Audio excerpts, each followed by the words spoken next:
The Task Confronting Libertarians. By Henry Hazlitt. This essay is excerpted from Chapter 24 of Man vs. the Welfare State, 1969.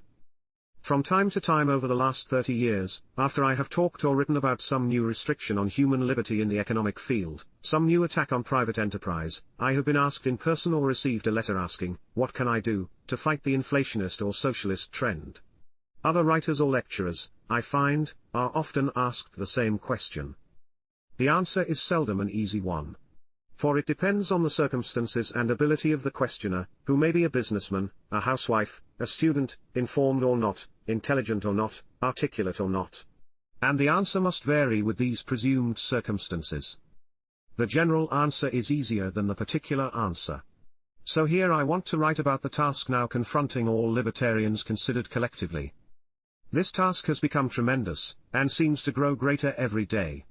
A few nations that have already gone completely communist, like Soviet Russia and its satellites, try, as a result of sad experience, to draw back a little from complete centralization, and experiment with one or two quasi-capitalist techniques, but the world's prevailing drift, in more than 100 out of the 111 or so nations and mini-nations that are now members of the International Monetary Fund, is in the direction of increasing socialism and controls.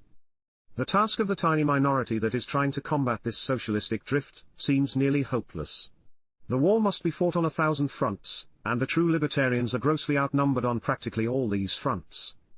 In 1,000 fields the welfarists, statists, socialists, and interventionists are daily driving for more restrictions on individual liberty, and the libertarians must combat them. But few of us individually have the time, energy, and special knowledge in more than a handful of subjects to be able to do this. One of our gravest problems is that we find ourselves confronting the armies of bureaucrats who already control us, and who have a vested interest in keeping and expanding the controls they were hired to enforce. A growing bureaucracy.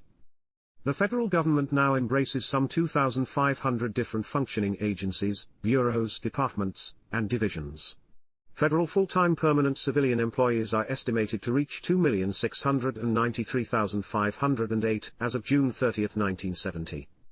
And we know, to take a few specific examples, that of these bureaucrats 16,800 administer the programs of the Department of Housing and Urban Development, 106,700 the programs, including Social Security, of the Department of Health, Education, and Welfare, and 152,300 the programs of the Veterans Administration.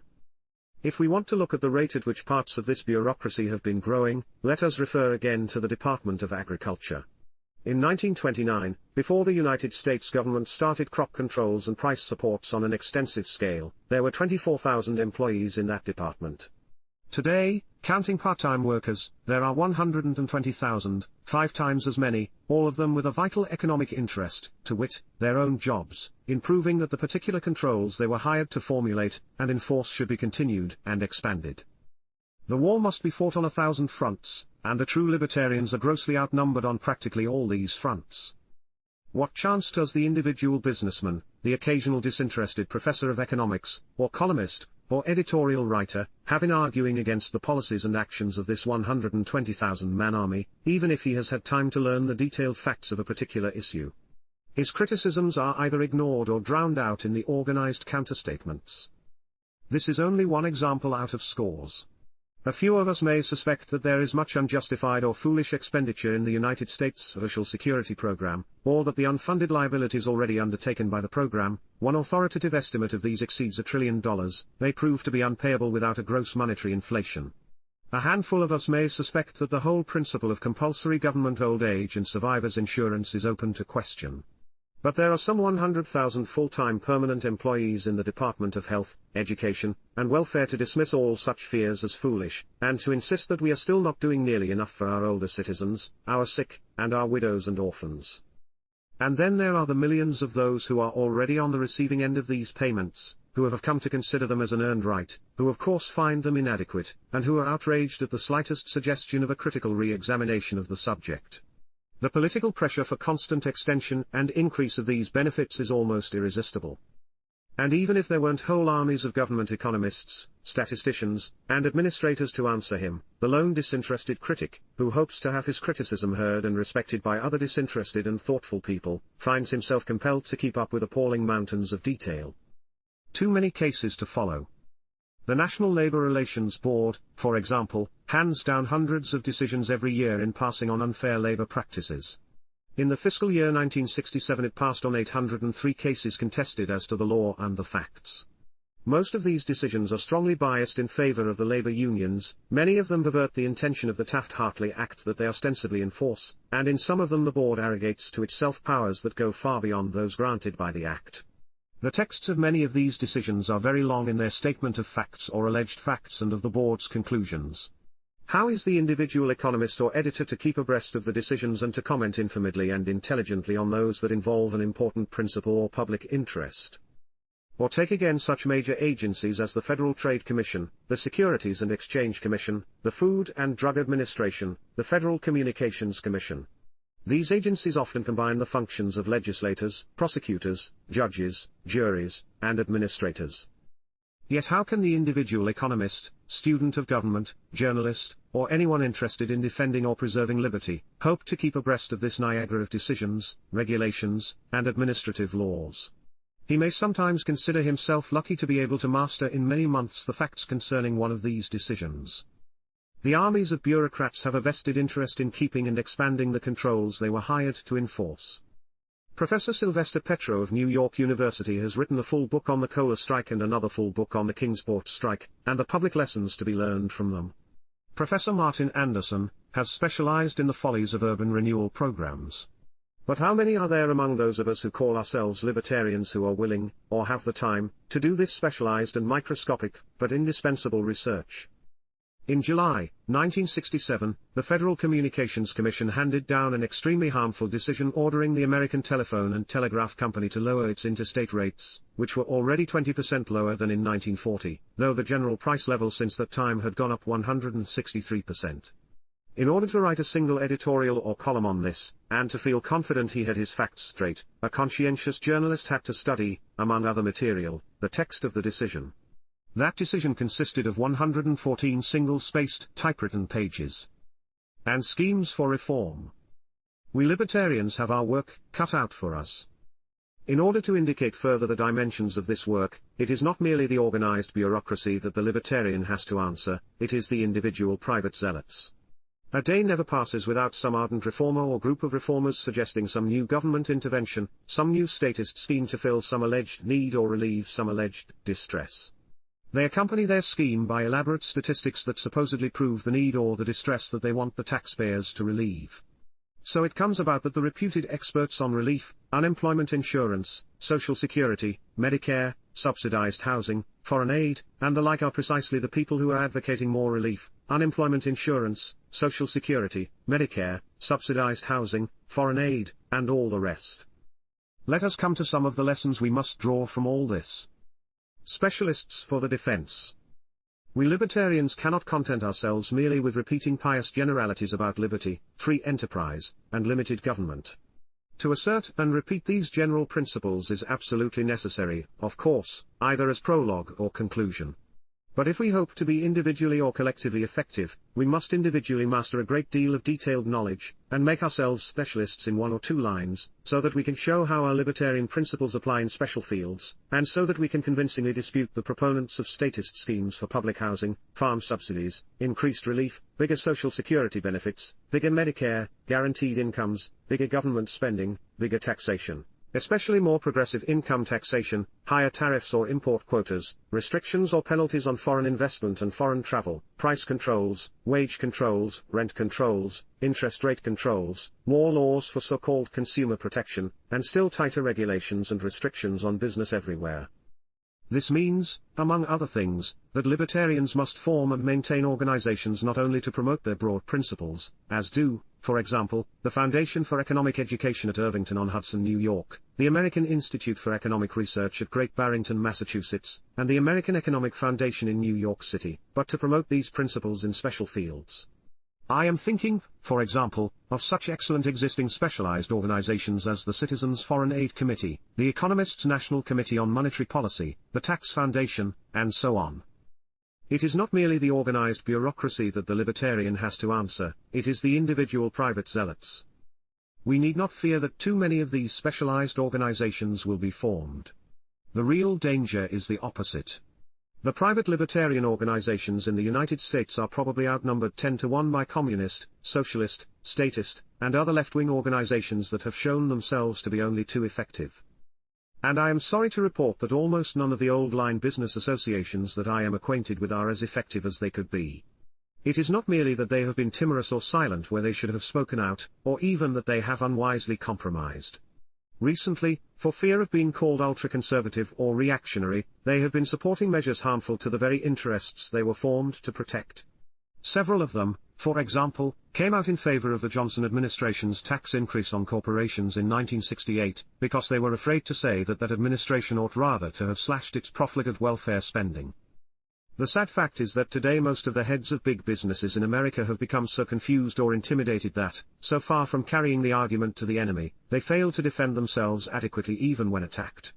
The pharmaceutical industry, subjected since 1962 to a discriminatory law that applies questionable and dangerous legal principles which the government has not yet dared to apply in other fields, has been too timid to present its own case effectively.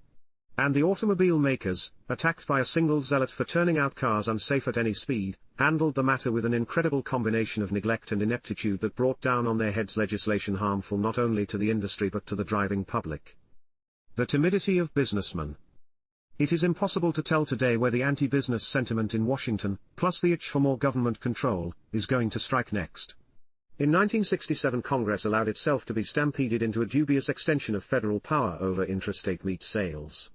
In 1968 it passed a truth in lending law, forcing lenders to calculate and state interest rates the way federal bureaucrats want them calculated and stated.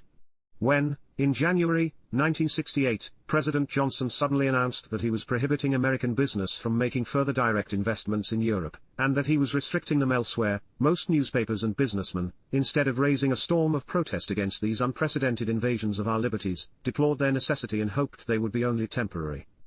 The very existence of the business timidity that allows these things to happen is evidence that government controls and power are already excessive. Why are the heads of big business in America so timid? That is a long story, but I will suggest a few reasons. They may be entirely or largely dependent on government war contracts. They never know when or on what grounds they will be held guilty of violating the antitrust laws.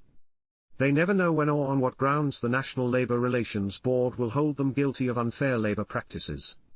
They never know when their personal income tax returns will be hostilely examined, and they are certainly not confident that such an examination, and its findings, will be entirely independent of whether they have been personally friendly or hostile to the administration in power. It will be noticed that the governmental actions or laws of which businessmen stand in fear are actions or laws that leave a great deal to administrative discretion. Discretionary administrative law should be reduced to a minimum, it breeds bribery and corruption, and is always potentially blackmail or blackjack law. Schumpeter's indictment. Discretionary administrative law should be reduced to a minimum, it breeds bribery and corruption. Libertarians are learning to their sorrow that big businessmen cannot necessarily be relied upon to be their allies in the battle against extension of governmental encroachments. The reasons are many. Sometimes businessmen will advocate tariffs, import quotas, subsidies, and restrictions of competition, because they think, rightly or wrongly, that these government interventions will be in their personal interest, or in the interest of their companies, and are not concerned whether or not they may be at the expense of the general public. More often, I think, businessmen advocate these interventions because they are honestly confused, because they just don't realize what the actual consequences will be of the particular measures they propose, or fail to perceive the cumulative debilitating effects of growing restrictions on human liberty. Perhaps most often of all, however, businessmen today acquiesce in new government controls out of sheer timidity. A generation ago, in his pessimistic book, Capitalism, Socialism, and Democracy, 1942, the late Joseph A. Schumpeter maintained the thesis that in the capitalistic system there is a tendency toward self-destruction. And as one evidence of this he cited the cowardice of big businessmen when facing direct attack. They talk and plead, or hire people to do it for them, they snatch at every chance of compromise, they are ever ready to give in, they never put up a fight under the flag of their own ideals and interests. In this country there was no real resistance anywhere against the imposition of crushing financial burdens during the last decade or against labor legislation incompatible with the effective management of industry. So much for the formidable problems facing dedicated libertarians. They find it extremely difficult to defend particular firms and industries from harassment or persecution when those industries will not adequately or competently defend themselves. Yet division of labor is both possible and desirable in the defense of liberty, as it is in other fields. And many, who have neither the time nor the specialized knowledge to analyze particular industries or special complex problems, can be nonetheless effective in the libertarian cause by hammering incessantly on some single principle or point until it is driven home. Some basic principles. Is there any single principle or point on which libertarians could most effectively concentrate? Let us look, and we may end by finding not one but several. One simple truth that could be endlessly reiterated, and effectively applied to 9/10 of the statist proposals now being put forward or enacted in such profusion, is that the government has nothing to give to anybody that it doesn't first take from somebody else. In other words, all its relief and subsidy schemes are merely ways of robbing Peter to support Paul. Thus, it can be pointed out that the modern welfare state is merely a complicated arrangement by which nobody pays for the education of his own children, but everybody pays for the education of everybody else's children, by which nobody pays his own medical bills, but everybody pays everybody else's medical bills, by which nobody provides for his own old age security, but everybody pays for everybody else's old age security, and so on. As noted before, Bastiat exposed the elusive character of all these welfare schemes more than a century ago in his aphorism, "The state is the great fiction by which everybody tries to live at the expense of everybody else." The government has nothing to give to anybody that it doesn't first take from somebody else. In other words, all its relief and subsidy schemes are merely ways of robbing Peter to support Paul. Another way of showing what is wrong with all the state handout schemes is to keep pointing out that you can't get a quart out of a pint jug. Or, as the state giveaway programs must all be paid for out of taxation, with each new scheme proposed the libertarian can ask, instead of what? Thus, if it is proposed to spend another $1 billion on putting more men on the moon or developing a supersonic commercial plane, it may be pointed out that this $1 billion, taken in taxation, will not then be able to meet a million personal needs or wants of the millions of taxpayers from whom it is to be taken. Of course, some champions of ever greater governmental power and spending recognize this very well, and like Professor J.K. Galbraith, for instance, they invent the theory that the taxpayers, left to themselves, spend the money they have earned very foolishly, on all sorts of trivialities and rubbish, and that only the bureaucrats, by first seizing it from them, will know how to spend it wisely. Knowing the consequences? Another very important principle to which the libertarian can constantly appeal is to ask the statists to consider the secondary and long-run consequences of their proposals as well as merely their intended direct and immediate consequences. The statists will sometimes admit quite freely, for example, that they have nothing to give to anybody that they must not first take from somebody else. They will admit that they must rob Peter to pay Paul. But their argument is that they are seizing only from rich Peter to support poor Paul. As President Johnson once put it quite frankly in a speech on January 15, 1964, "We are going to try to take all of the money that we think is unnecessarily being spent and take it from the haves and give it to the have-nots that need it so much." Those who have the habit of considering long-run consequences will recognize that all these programs for sharing the wealth and guaranteeing incomes must reduce incentives at both ends of the economic scale. They must reduce the incentives both of those who are capable of earning a higher income, but find it taken away from them, and those who are capable of earning at least a moderate income, but find themselves supplied with the necessities of life without working. They will admit that they must rob Peter to pay Paul. But their argument is that they are seizing only from rich Peter to support poor Paul. This vital consideration of incentives is almost systematically overlooked in the proposals of agitators for more and bigger government welfare schemes. We should all be concerned about the plight of the poor and unfortunate. But the hard two-part question that any plan for relieving poverty must answer is, how can we mitigate the penalties of failure and misfortune without undermining the incentives to effort and success? Most of our would-be reformers and humanitarians simply ignore the second half of this problem. And when those of us who advocate freedom of enterprise are compelled to reject one of these specious anti-poverty schemes after another on the ground that it will undermine these incentives and in the long run produce more evil than good, we are accused by the demagogues and the thoughtless of being negative and stony-hearted obstructionists. But the libertarian must have the strength not to be intimidated by this. Finally, the libertarian who wishes to hammer in a few general principles can repeatedly appeal to the enormous advantages of liberty as compared with coercion. But he, too, will have influence and perform his duty properly only if he has arrived at his principles through careful study and thought. "The common people of England," once wrote Adam Smith, "are very jealous of their liberty, but like the common people of most other countries have never rightly understood in what it consists." To arrive at the proper concept and definition of liberty is difficult, not easy. Legal and political aspects. So far, I have written as if the libertarians' study, thought, and argument need be confined solely to the field of economics. But, of course, liberty cannot be enlarged or preserved unless its necessity is understood in many other fields, and most notably in law and in politics. We have to ask, for example, whether liberty, economic progress, and political stability can be preserved if we continue to allow the people on relief, the people who are mainly or solely supported by the government and who live at the expense of the taxpayers, to exercise the franchise. The great liberals of the 19th and early 20th centuries, including John Stuart Mill and A.V. Dicey, expressed the most serious misgivings on this point. An honest currency and an end to inflation. This brings me, finally, to one more single issue on which all those libertarians who lack the time or background for specialized study can effectively concentrate. This is in demanding that the government provide an honest currency, and that it stop inflating. This issue has the inherent advantage that it can be made clear and simple because fundamentally it is clear and simple. All inflation is government-made. All inflation is the result of increasing the quantity of money and credit, and the cure is simply to halt the increase. If libertarians lose on the inflation issue, they are threatened with the loss of every other issue. If libertarians could win the inflation issue, they could come close to winning everything else. If they could succeed in halting the increase in the quantity of money, it would be because they could halt the chronic deficits that force this increase.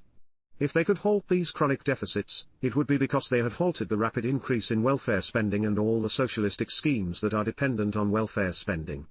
If they could halt the constant increase in spending, they could halt the constant increase in government power.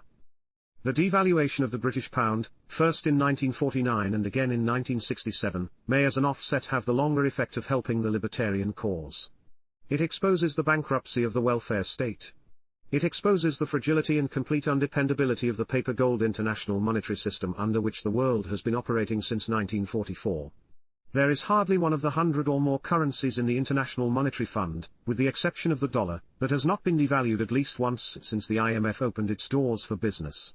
There is not a single currency unit, and there is no exception to this statement, that does not buy less today than when the fund started.